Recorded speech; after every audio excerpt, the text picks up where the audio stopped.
Operating Center. Now, good morning to you. Welcome to hour number 2 of the Art Lewis Show. It is an open line hour, whatever you'd like to talk about, and we are broadcasting today from Woolfiles, their end-of-year sale going on here at 5818 State Street in Saginaw. We'll tell you all about it as we go on throughout the hour. But as I mentioned, it is an open line hour. And Bob in Reese is waiting for us. He's held through the news, so we want to get to him right away. Bob, thanks for waiting. Good morning, and I hope you had a great holiday.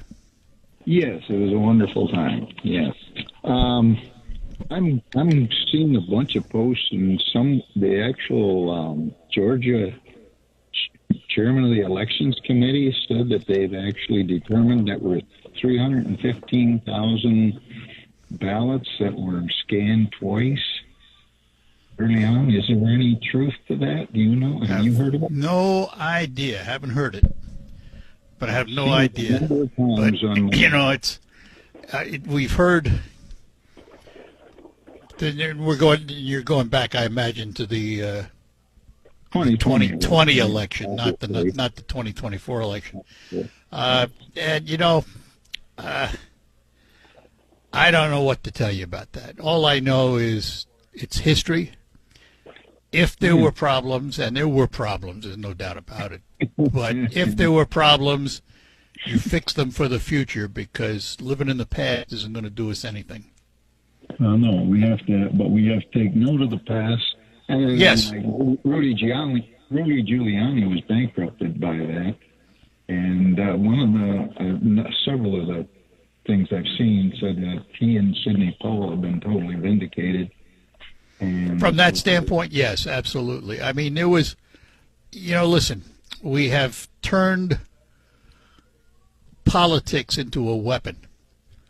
We go after the people we don't like politically by trying to find legal reasons to strip them of whatever they have. I do not agree with that philosophy on either side, and we need to be more positive about the future. There were mistakes made in the election. They need to be fixed. They need to be addressed, but we need to do it in a way that ensures that the future elections will not come under this kind of attack. And the reality is it will come under this kind of an attack. That there will be questions always. If we had voter ID, that would correct a lot of it. Yeah, but the thing is, and the thing that people have to realize, the Constitution provides the states the rights to the elections and how they conduct themselves. While I may not, just a minute, Bob. Yeah. While I may not agree with it, it is the law of the land.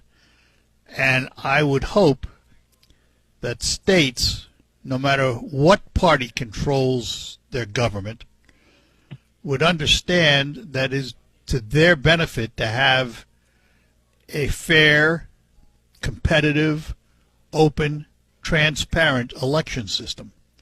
Absolutely. And, whether or not, there's always been a question, should the federal government have control of the election for president and all of those things? Well, if you can change the Constitution, if you can change it, sure, fine. But it's not going to happen.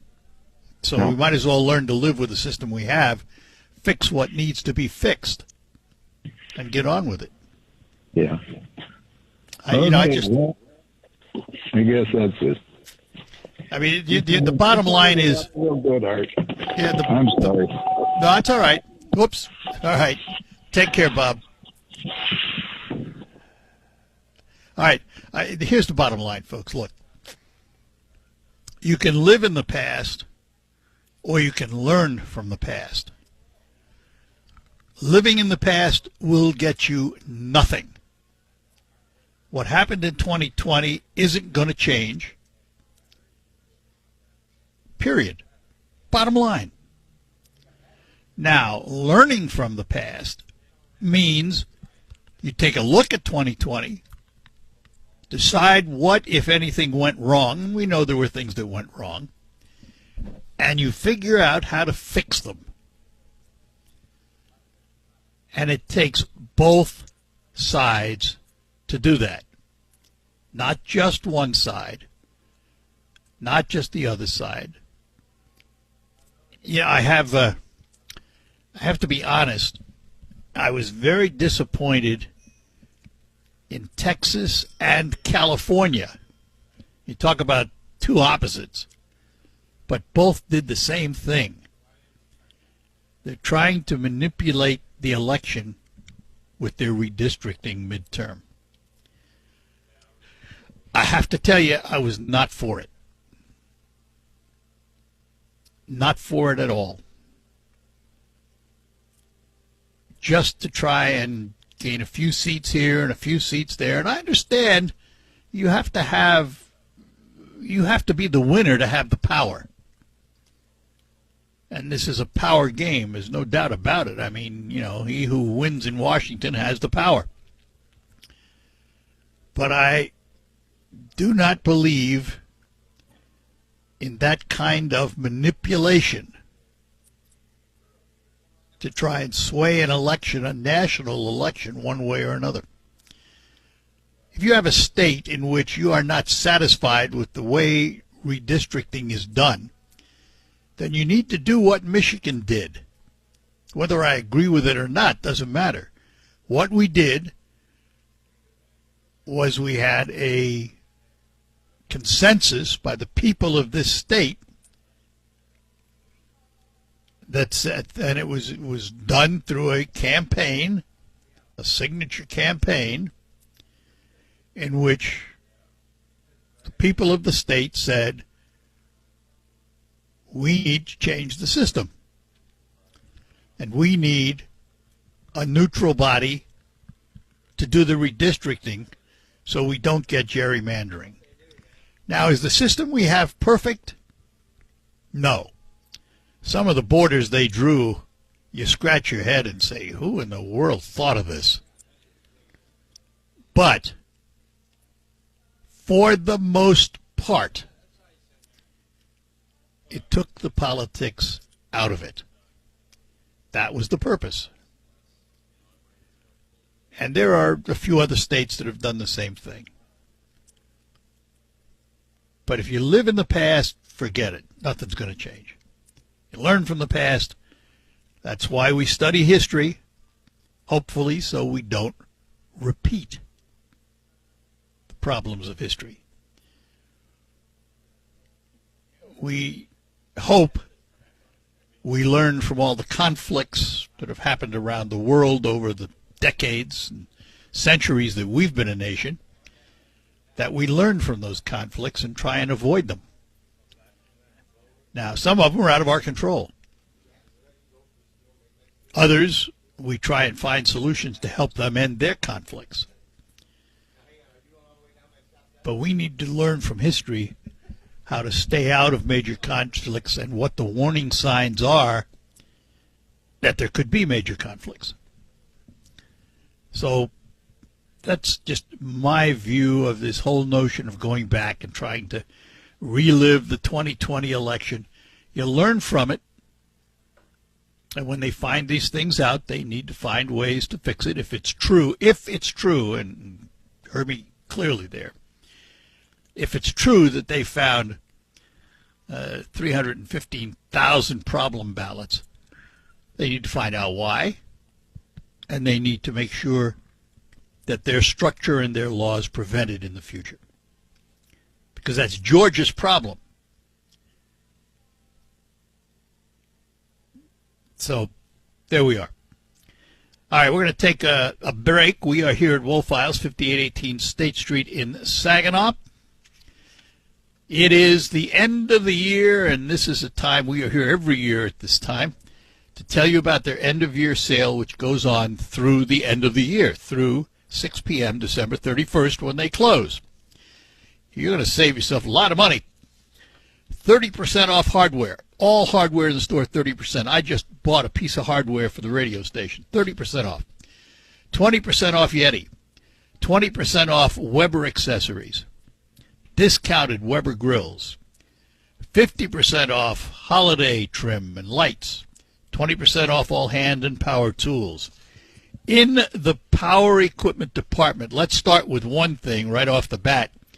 They have lots of salters, and they are on sale right now. And you know, with the weather outside and the slipperiness, wouldn't it be nice to have a salt spreader at home that you could push and lay down your ice melting products evenly so that you don't fall and others coming to your property don't fall?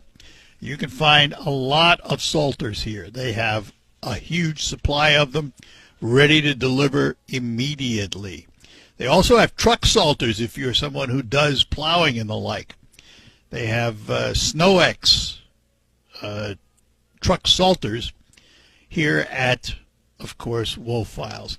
You're also going to find sale prices on Stihl zero turns, Gravely Aaron zero turns, Cub Cadet zero turns, and riders. It is all happening. Oh, by the way, they also have snow blowers. A lot of it on sale at very special end-of-year prices. Stop in today, Wolfiles, 5818 State Street in Saginaw. Open till 6 p.m. today. They're open 8 a.m. to 6 p.m. now through December 31st when the sale ends.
All right. Personally, I think it'll be a political year, and you can figure out whatever that means.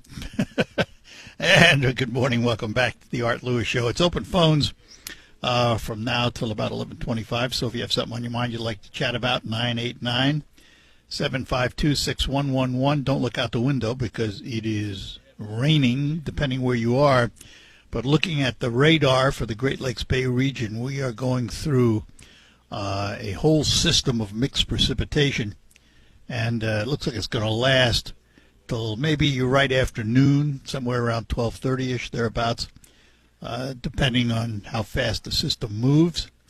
I think that we are still just on the edge of that freezing. So drive with care out there and don't rush things. Get where you're going safely, including Wolfiles here at the end of your sale. And open phones, whatever you'd like to chat about, 989-752-6111. It's, that time of year when we reflect back on the year and what kind of a year it's been. We look ahead, what kind of a year will it be? I think there's a good chance that 2026 will have some improvements in some areas and maybe not some in other areas.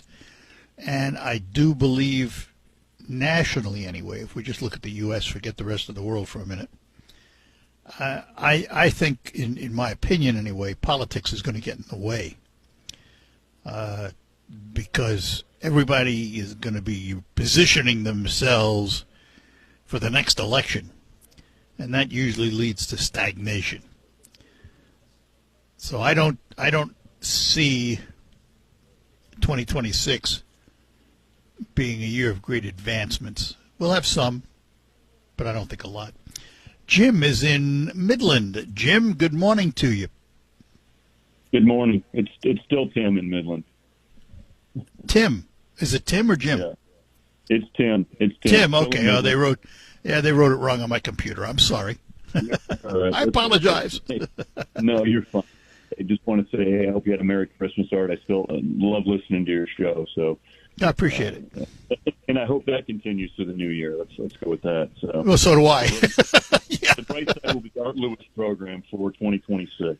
So I appreciate it. I'm going to agree with you. I think 2026 is probably a year of stagnation. I think what we've seen out of Trump is probably what we're going to see out of him is pretty much, I'm going to say he's probably culminated in probably what he's done and what he can do. Done a lot of good, but another point I agree with, he thrives on chaos. And the country does not. I mean, the country should thrive on stability. And that's one problem that Donald Trump has is he's all over the place. He's like a cat chasing a string. He does destabilize things. Yes, that's true.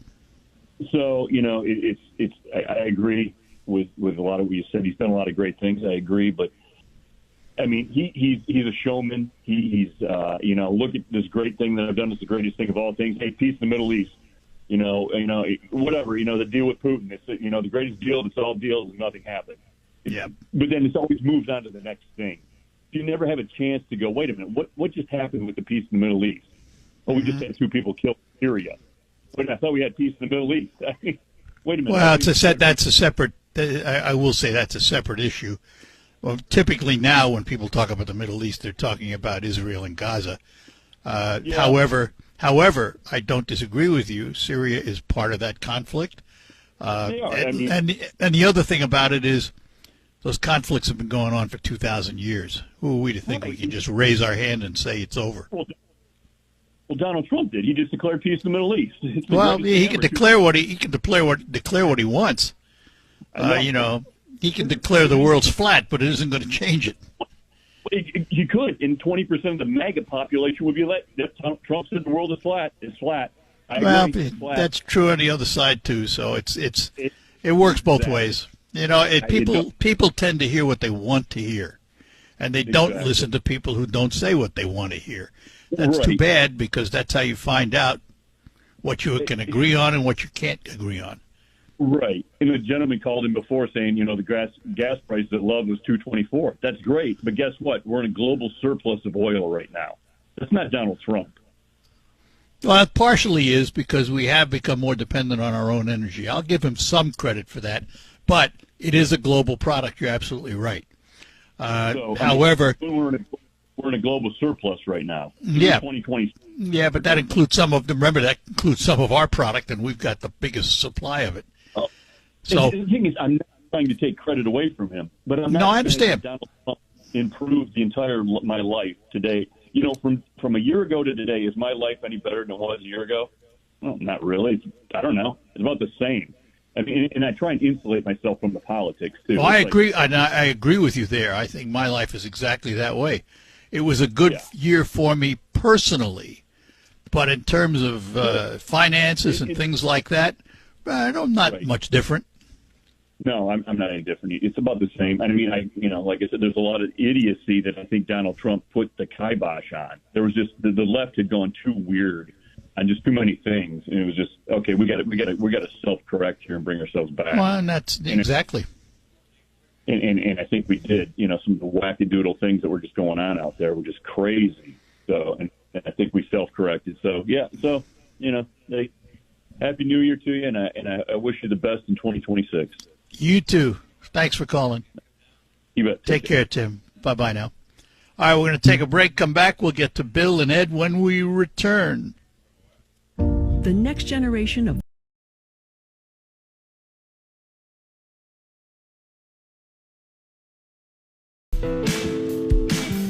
Hey, we're back with you here on WSGW, broadcasting from Wolf Files, 5818 State Street for their end-of-year sale. Tell you more about that in a few minutes, but back to our phones on this open line edition. Bill is in Cairo. Bill, good morning to you. Good morning, Art, and Merry Christmas. Same to you. Hey, I'm going to save you now. I'm going to talk about something else, change the subject. Okay. Okay, I got a solution for the penny shortage. I have the Mint authorize the banks to put a bounty on them. What I mean by that is instead of 50 cents a roll, take it to the bank, get $1 a roll. 6 months, you'll have more pennies you know what to do with. Yeah.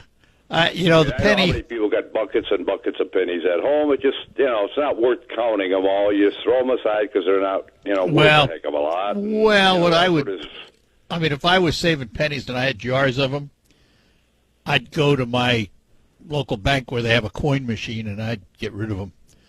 Yeah, It's but time if to they put a bounty on them, they'd have more pennies because you're going to pay them $1 a roll versus 50 cents, and you'd have people lined up out the door. So, Oh, yeah. Yeah, if you really wanted to get them off the street. But it's, listen, that's a darned if you do, darned if you don't thing. I'm not going to miss the penny, to be honest. Right. It's in this world today, why should we spend whatever it is, 4 cents to make a 1 cent piece? It doesn't make any sense. So, Right, said, but if speaking you of got that, them for, you pay a penny extra to get them because you're going to authorize the banks to pay $1 for them, so they get them back. And it'd be a shame. Benjamin Franklin today would say, "Penny saved is a waste of time." But that's probably true. yeah. All right, let you go, Art. Just want to lighten up a little bit. Yay, glad you did. Thanks. Have yourself a great New Year, too. Bye-bye now. Bye-bye. And we have Ed. Ed is next. Ed, good morning. Good morning, Art. Good morning. Happy New Year to you. Early Happy New Year to you. Thank you. Same to you. And we were talking about how next year is going to be. Well, we can almost wait until January and see how the country goes, whether the Democrats shut it down again and see how long it lasts again. Yeah, well, we get to do that again, don't we? Yeah. They're sure talking that way, and if they do it, how long is it going to go before we get the country even going again to begin with? Yeah. Well, the reality is they probably will do it if nothing changes because the Republicans have not extended the supplements for the support for the ACA. So until that gets resolved, and what I need to see them do, I need to see both sides sit down. I don't care if we have to lock them in a room, and don't let them out until they come out with a solution. That's their job. That's their responsibility. And I just, I shake my head because there seems to be, at least on the surface, a lack of positive conversation on these issues. Now, we don't know what happens behind the scenes. We only know what we hear in the news and what have you. There probably is conversation between parties, individuals in the parties. But until they sit down and have some serious discussions amongst themselves and take the good ideas from one and the good ideas from the other, nothing's going to happen. And that's too bad because we all pay the price. That's correct. And it's almost like with automobiles, the electric car. We give a subsidy if you buy it. Well, if Not you're not anymore. going to give the subsidy, people don't buy it. That's what happened. And that's, well, you know what? Actually, what's interesting about that is they weren't buying it even with the subsidies. The electric cars were not selling like the manufacturers thought they would. You're right. Only certain models sold fairly well. And only you can hold Tesla up and say, look what they've done. Oh, however, I will tell you this, driving around, I see a lot more electric cars on the road than I used to. No doubt about Well, it. But a friend of mine up here has the electric truck. Yeah. The GMC electric truck. He likes it real well. He was surprised. He really didn't think he'd want it. Well, they made such an offer on it, trying to move him. That's right. He purchased one, and he's been real happy with it. Well, he shouldn't be. No, that's not a problem. I mean, if he had it, he hit a deer. Let's fit it. Well, yeah, the electric or gas doesn't stop you from doing that. Let's understand. No. Let's understand that your satisfaction is based on how you use the vehicle. If it fits your needs, then you're going to be satisfied with it. If it doesn't, then you're not. The other day, he stretched it kind of close. He said he had, thank God there was a charging place because he wasn't sure if he was going to make it back to town. Well, there you go. Which is why Ford has decided that its Lightning, which is its electric pickup, is going to be a hybrid in the future, so that you never have that possibility of totally running out. And to me, and I've said that years ago, I said to me, the hybrid is the way of the future. Well, that's just like in the news here recently, too, about these electric buses some of these school districts bought. Now they're finding out in the winter, the cold weather, the buses are kept cold so that they can keep the battery charged up to get to where they need to be. And the kids are the ones that are suffering for it. Yeah, I don't know why they'd want cold batteries. I would think cold batteries don't provide as much power as warm batteries. So, but anyway, interesting. We'll see what the world happens after the first year, how quick it goes. Yeah, well, I think it's going to be, in all honesty, I think it's going to be a slow year, even though time seems to be moving faster the older you get. I think I agree with that. I do think that I think things are going to drag out next year, and and we might as well get used to it now. Yeah. All right. Well, you have a good holiday. You too, Ed. Yourself. Thanks a lot. I appreciate the call. Thanks. Bye-bye now. We'll take a pause and be back. Lines are open for you, 989-752-6111, and more ahead here on the Art Lewis Show. Rocket Grab Plus.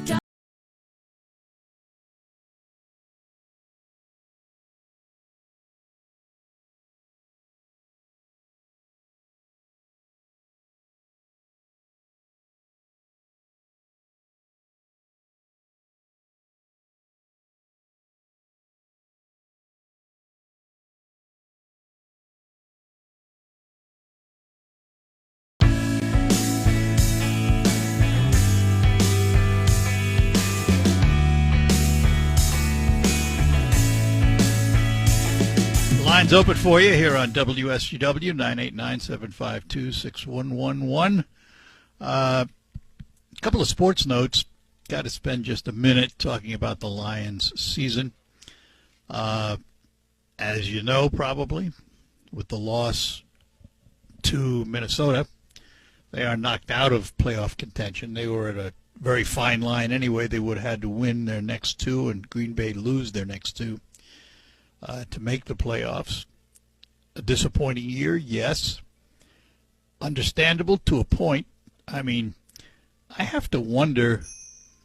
Now, football's a rough game, and people get injured all the time.